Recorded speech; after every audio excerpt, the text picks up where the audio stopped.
Isang magandang araw naman mga kabanat. Heto nga't kagigising lang natin. Yan na nga't nag-iinit pa. Kala mo naman napakaputi ng kilikili. Nagmumuni-muni pa nga ako.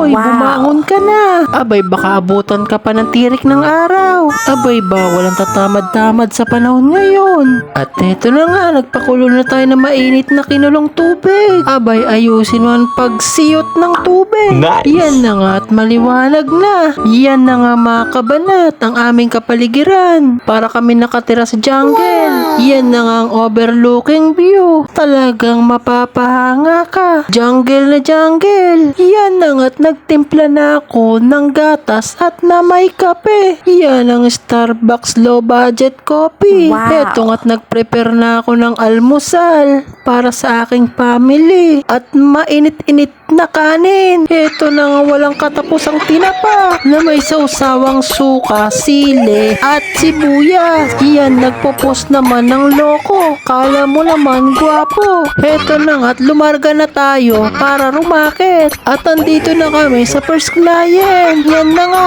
window time. Kasi hindi na masyadong malamig ang aircon ni Madam. Yan na nga, tinuturo na ni aircon technician Francis kung ano ang dapat ayusin sa aircon ni Madam. Yan na nga, inumpisahan ni aircon technician Francis.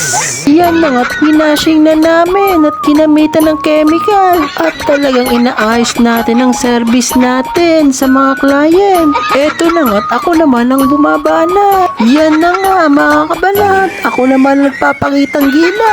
Yan na nga, at sinave na natin ang mga bawal mabasa. Yan na nga, at naikabit na natin.